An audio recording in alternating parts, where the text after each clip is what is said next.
आपकी आवाज रुक गई है। हेलो। जी जी। आप ये कह रही थी प्राइवेट चैट में कि आप पहले मुस्लिम थी, बाद में आपने इस्लाम छोड़ा है।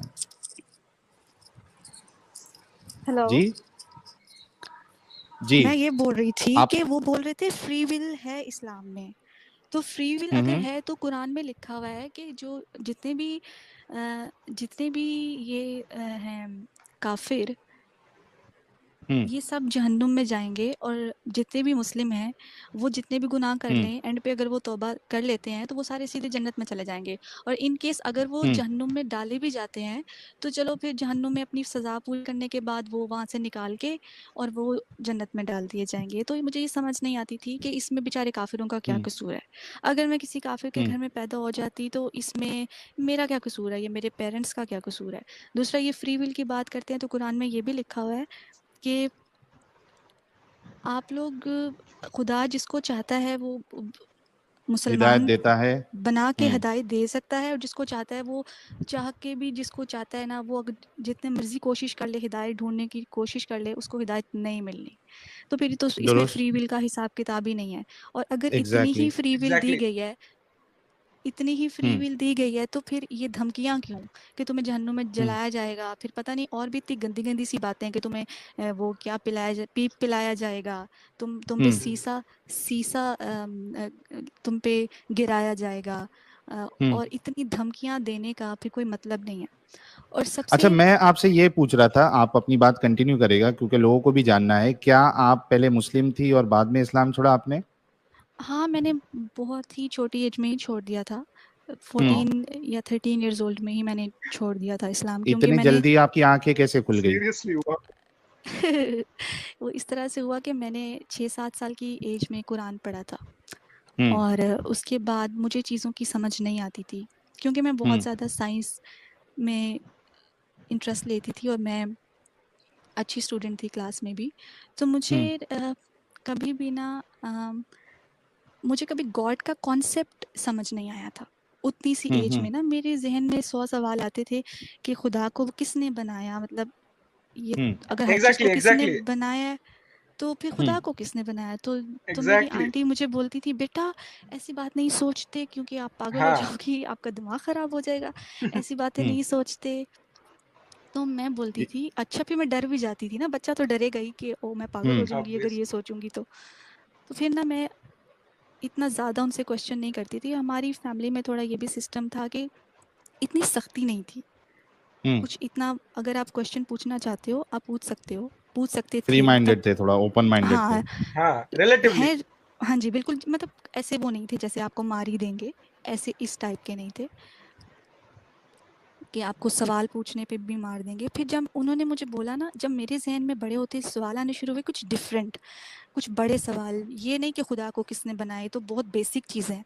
बाद में जब हम्म पता चला, मुझे मुझे मेरी किसी दोस्त ने बताया था कि हज़रत आयशा की एज 9 साल की थी और जब उनकी शादी हुई थी, और ये हम्म बात मुझे 12-13 साल में पता चली थी। और अगर मैं 12-13 साल में अपने पीछे 4 साल की एज देखती, 9 साल की एज में मुझे कोई अकल नहीं थी, मुझे कोई हम्म पता नहीं था लाइफ क्या है, मुझे ये पता नहीं था पढ़ाई करनी है नहीं करनी, क्या बनना है, लाइफ के गोल्स क्या होते हैं, इवन के कॉन्सेंट क्या होता है, मुझे कुछ नहीं पता था कि हम्म इफ़ समबडी मेरे साथ कुछ कोई करना चाहता है तो मुझे आगे से रिएक्शन क्या देना है, क्या मुझे करने देना चाहिए या मुझे उसको रोकना चाहिए, मतलब ये चीज़ें पता होती ही नहीं है। इट्स नॉट पॉसिबल कि उस एज में आपको पता हो कि आपने करना क्या है। हम्म तो समझ आई कि अच्छा, अभी तो मैं 13 की हूँ, तो मुझे इतना बुरा लग रहा है कि अगर आप मेरे 13 साथ की है कोई अभी? 54, नहीं 13 की जो वो स्टोरी बता रही हूँ कि मुझे अच्छा कैसे अच्छा अच्छा। पता चला हाँ हाँ कि हाँ, ये सब ओके झोल है। Okay okay. ठीक है ठीक है। नहीं, मैं वॉइस थोड़ा इज घबरा नॉट गया। Suitable for exactly. ओके, फिर हाँ ठीक तो है। हाँ। हाँ, मतलब कि उस टाइम मैंने सोचा कि मैं तो अभी 13 साल की हूँ और मुझे इतना बुरा लगा है, तो जिस बेचारी 9 साल की बच्ची के साथ हुआ होगा ये सब, उसको क्या लगा होगा? उसको उस पे क्या गुज़री होगी? तो मैंने फिर ना पूछा, अपने बड़ों से पूछा, उन्होंने मुझे ये बोला कि ये गलत बात है, वो 9 साल की नहीं थी। ठीक है। तो कुछ वक्त के लिए मैंने ये सवाल पूछना ही छोड़ दिया, क्योंकि मेरे बड़ों ने मुझे बोल दिया कि ये आपको गलत बताया गया, आपको किसने बताया है कि वो 9 साल की थी ही नहीं, वो तो 18 की थी, वो तो 16 की थी। फिर मैंने बोला चलो मान लेते हैं 16 की भी थी, फिर भी वो तो 54 के ही थे ना, वो तो छोटे नहीं थे, वो तो 54 के ही थे। तो फिर तो उनके पास कोई क्या जवाब जवाब नहीं मिला? था। नहीं, कोई जवाब मिला ही नहीं आज तक। जवाब मिलेगा ही नहीं। ये जो क्लेम थे ना आपके पास आके, हमें मौका दो तो हम ये कर देंगे, हम उखाड़ लेंगे, पता नहीं क्या उखाड़ लेंगे, कुछ उखाड़ना नहीं है इनसे। इनके पास कुछ आंसर ही नहीं है। तो इसलिए मैं भी मजे लेती रहती हूँ। हाँ भाई चलो ठीक है, कभी मौका मिलेगा आपसे बात करेंगे, दे लेना अपनी तसल्ली कर लेना, आप भी जवाब दे लेना। मैं जवाब तो ये कौन जी भाई बोले। बोला? ये कौन बोला? एक सेकंड रुकिए, रुको ना यार, आसिफ भाई बोले या अपने एमडी हयात भाई बोले? आसिफ भाई जी मैं आसिफ भाई रुको ना, मैं मौका देता हूँ आसिफ भाई, मैं मौका दूंगा मैं आपको, म्यूट फिक्र हूँ, ना करें। मैं नहीं बोला, मैं म्यूट हूँ। हाँ ठीक है, मैं अरे समझ हयात गया भाई एमडी हयात आप आ भाई। जाए। अच्छा हाँ अरे हयात भाई तो हमारे रेगुलर जबरदस्त इंसान है। हाँ रेगुलर हो गए वो, थोड़े दिन में यही चड्डा मार के बैठ जाएंगे, कोई मुश्किल नहीं। तो प्रीति वुमेन जी, जी यानी अभी मतलब कैसे फिर आप जिंदगी गुजार रही है, क्योंकि आप फीमेल है और एक पर्सपेक्टिव ये भी होता है फीमेल के साथ प्रॉब्लम, खास करके जो मोमिना होती है मोस्टली, एक तो इनको पढ़ाई में आगे बढ़ने दिया नहीं जाता है मोस्टली, ये नहीं, मैं सोचा काफी जाता है आगे कि निकल यार, चुकी हूँ पढ़ाई में, तो मेरा हाँ कोई नहीं मैं टेंशन आपकी नहीं है। बात नहीं कर रहा हूँ, इसके लिए मैं Sorry. मोस्टली कहा, क्योंकि हाँ। हमें भी पता है कि बहुत सारे मोमिना या मुस्लिमा ऐसी है जो डॉक्टर भी है और काफी उन्होंने पढ़ाई की है, इसके लिए मैं सबको नहीं कह रहा हूँ, लेकिन मोस्टली जो एक सोच होती है मुसलमानों की कि यार लड़की है तो 10वीं तक भी नहीं पहुंची कि उसको मदरसे में ट्रांसफर कर दिया, बिल्कुल बिल्कुल आलिमा बन बिल्कुल। जाओ, हाँ या जी हाँ पढ़ने जी। ही नहीं दिया, बोले पढ़ के भी क्या करोगे। तो अब जैसे समझो ऐसी लड़की कोई है जो ज्यादा पढ़ी लिखी नहीं है, एम्बिशियस नहीं है, उसको मौका ही नहीं मिला, और बिल्कुल। एक सर्टेन एज के बाद जैसे 22 साल है, 23 साल है, 25 साल है, या 30 साल पकड़ लीजिए आप, उसको समझ में आता है कि यार ये तो मेरी जिंदगी यहाँ पे बर्बाद हो रही थी, यानी वेस्ट हो गई ना मेरी, और जी। मेरे बारे में ऐसी सब बातें की जा रही है और मुझे निकलना है इससे, लेकिन अब उसके पास कोई रास्ता नहीं है, वो खुद से कमा नहीं सकती, शी इज डिपेंडेंट, तो क्या करेगी फिर वो, कैसे अपने आप को एक्स मुस्लिम रख पाएगी, क्या ऑप्शंस है उसके पास? तो आपके साथ कुछ ऐसा मसला हुआ या सिंस यू स्टडीड, या आपके घर वालों ने एक्सेप्ट किया, मतलब क्या था लोगों को बताया था कि जी? घर वाले ना जो भी मुस्लिम है वो किसी के भी आराम से मानते नहीं है, ठीक है, वो किसी के भी ऐसी बात नहीं है कि कल आप लोग ऐलान करो कि हाँ जी मैंने इस्लाम छोड़ दिया और वो भी वाह भी वाह क्या बात, मिठाइयाँ बांटो, मुबारकबाद दें, ऐसा कुछ भी नहीं होने वाला, ऐसा कुछ होता ही नहीं है। रियलिटी ये है कि थोड़ा बहुत डांट पिटती है, डांट पिट, और एक्सट्रीम केसेस में आपको मार पड़ती है, और उससे एक्सट्रीम केसेस में आपको पता है आपकी जान भी जा सकती है। तो ये है कि मैं अपना आपको बता सकती हूँ कि जब मैं बड़ी हो रही थी, फिर मैंने एक वक्त ये आया था कि मैंने पूछना ही छोड़ दिया था, क्योंकि मुझे समझ आ गई थी जब मैंने स्पेशली 9 साल की बच्ची के साथ शादी, और फिर लौंडियाँ स्पेशली, जब मैंने सेक्स स्लेवरी को डीपली स्टडी किया ना, मुझे बहुत गंदा लगा, मुझे बहुत ही बुरा लगा। आप लोग इसको, ये मोमिनीन्स जो हैं, किसी भी सूरत में इसको डिफेंड कर ही नहीं सकते। आप लोग कोई भी इसका बहाना बनाओ, आप लोग ये बोलो कि उस ज़माने में ट्रेंड था, उस ज़माने में इट वाज नॉर्मल, आप लोग कुछ भी एक्सक्यूज़ दे लो, आपकी ये जस्टिफाई नहीं करता एक आज़ाद औरत, और वहाँ पे रिच औरतें भी थीं, ऐसा नहीं है कि गरीब औरतों को ही लौंडियाँ बनाया गया था।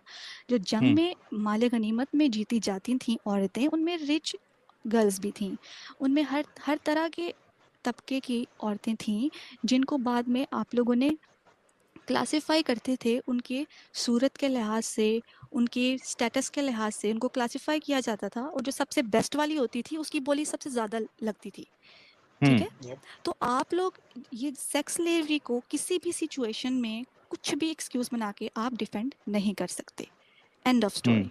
आप जितने मर्जी बहाने बना लो।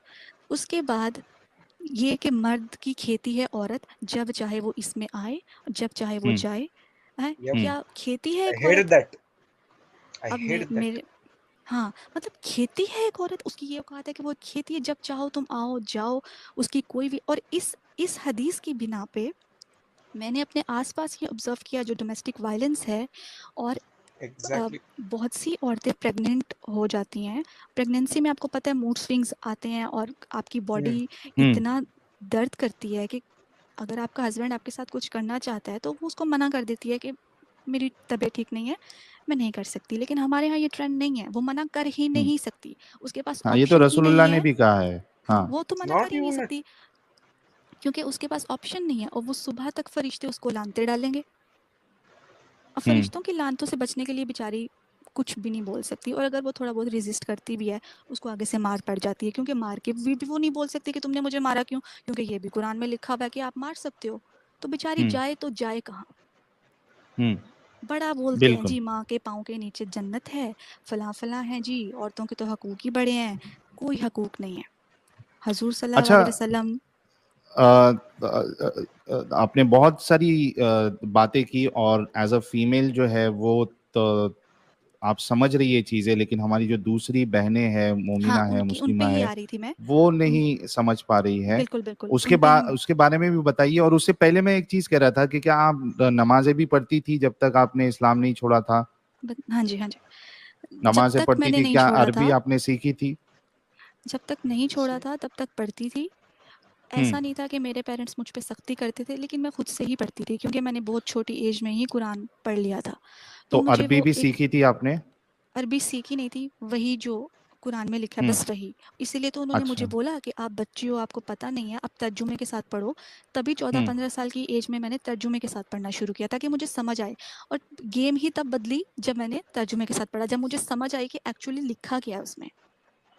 तो कुछ जैसे सूरह फातिहा है या इस तरीके की कोई सूरत वीरत आपको याद भी है? हाँ, याद है। मतलब कुछ बताइए कुछ, क्योंकि क्या होता है ना, हाँ। आई एम रियली सॉरी, लेकिन हमें कई बार क्या होता है कि कुछ लोग ऐसे भी आते हैं जो पहले मुस्लिम नहीं होते, but they present themselves as an ex Muslim, तो प्रिटेंशन हाँ, समझ गई। प्रिटेंड करते हैं। तो हम हाँ। अपने चैनल को काफी ऑनेस्ट रखना चाहते हैं, किसी को हम ये हुँ। बोलने का मौका नहीं देना चाहते कि भाई हम किसी फेक इंसान को या प्लांटेड लोगों को रखते हैं। तो वी वांट टू नहीं बी ऐसा वेरी श्योर अबाउट दैट। ठीक है, मैं आप हमें सुना कुछ देती हूँ आपको। जी सूरह जी फ़ातिहा जी सुना देती हूँ। इट्स बीन रियली बिल्कुल। लॉन्ग कि मैंने कुछ नहीं पढ़ा है, तो हाँ होपफुली ये गलत नहीं बोलूँगी। जी जी जी। अ, हाँ अच्छा ठीक है। अल्हम्दुलिल्लाहि रब्बिल आलमीन, सॉरी बिस्मिल्लाह तो पढ़ी नहीं, बिस्मिल्लाहिर रहमानिर रहीम। सो जी। सॉरी। अल्हम्दुलिल्लाहि ना रब्बिल आलमीन अर्रहमानिर रहीम मालिकि यौमिद्दीन इय्याका नअबुदु व इय्याका नस्तईन इहदिनस सिरातल मुस्तकीम सिरातल लज़ीना अनअमता अलैहिम गैरिल मग़ज़ूबि अलैहिम वलद्दालिन। आमीन। आमीन। बिस्मिल्लाह तो पढ़ लिया आपने, आऊज़ु बिल्लाह नहीं पढ़ा आपने। सॉरी, सॉरी, फिर से नहीं पढ़ सकती, बहुत लंबी थी। हाँ, तो आप वो कंटिन्यू करिए, क्योंकि अब वो काफी लोगों को तसल्ली मिल गई होगी कि भाई ठीक है, ये तो वाकई में मोमिना ही थी पहले, अब मुर्तिदा हाँ। है ये। तो जी, तो आप अब अपनी बात के साथ अभी इसको एक जो आम लड़की है उस कॉन्टेक्स्ट में भी कुछ बताइए, ताकि उन्हें भी कुछ बिल्कुल, यानी जी कुछ एडवाइस मिले आपके थ्रू। बिल्कुल, बिल्कुल। जो हमारी आम लड़कियाँ हैं, मैं समझती हूँ कि उनमें अकल है, उनमें हर वो चीज़ है जो एक मर्द में है, वो अपने आप को किसी से कमतर मत समझें, क्योंकि आपको बोला गया है कि आप कम अकल हैं, बट आप कम अकल बिल्कुल भी नहीं हैं। वही सब कुछ आप कर सकती हैं जो मर्द कर सकते हैं, आपको सिर्फ़ अपनी आँखें खोलने की ज़रूरत है। आपको वो हदीसें पढ़ने की ज़रूरत है जिसमें आपको बहुत एक नीच चीज़ दिखाया गया है। आप सिर्फ़ उसी पे खुश हो जाती हैं कि आपको जन्नत आपके माँ के पाँव के नीचे जन्नत रखी गई है और आपको औरत के बड़े इस्लाम में हकूक़ हैं। ये सिर्फ़ एक लाइन है, इसका रियलिटी से कोई लेना-देना नहीं है। अगर हमारे यहाँ इतने ही हकूक़ औरत को दिए जाते तो हर दूसरे घर में डोमेस्टिक वायलेंस होता ही नहीं। और आप अगर समझ गई हैं इस बात को कि ये सब ऐਵੇਂ ही है, कोई ख़ास इसमें सच्चाई नहीं है मज़हब में, तो आपको चाहिए कि आप इसको पहली बात तो अपने तक रखें, जब तक आपको इस चीज़ की तसल्ली नहीं मिलती कि आपको कुछ नुकसान नहीं पहुँचेगा, आप इस बात को खुद तक रखें। लेकिन एट लीस्ट सच को जानने की कोशिश तो करें। आपको ही इस्लाम ने एक सॉरी टू से मैं लफ्ज़ नहीं बोलना चाहती, एक टॉय से ज़्यादा डैश टॉय समझ गए? उससे ज़्यादा आपकी कोई अहमियत नहीं है। आपकी कोई वैल्यू नहीं है, आपको इस्लाम ने दी। आपको खुद अपनी वैल्यू ढूंढनी है और आपको इस चीज़ के अगेंस्ट खड़े होना है। मैं ये नहीं कह रही कि आप अब घर से निकलें और हला हला हला हला करके ऐसे ऐसे आप सबको बोल दें कि हाँ जी मैं एक्स मुस्लिम हूँ जी, ये मुझे पता चल गया सच्चाई। ऐसा ऐसा कुछ नहीं करें आप, क्योंकि मुझे पता है बहुत सी लड़कियां ऐसी हैं जिनको पता है लेकिन वो कुछ कह नहीं सकती।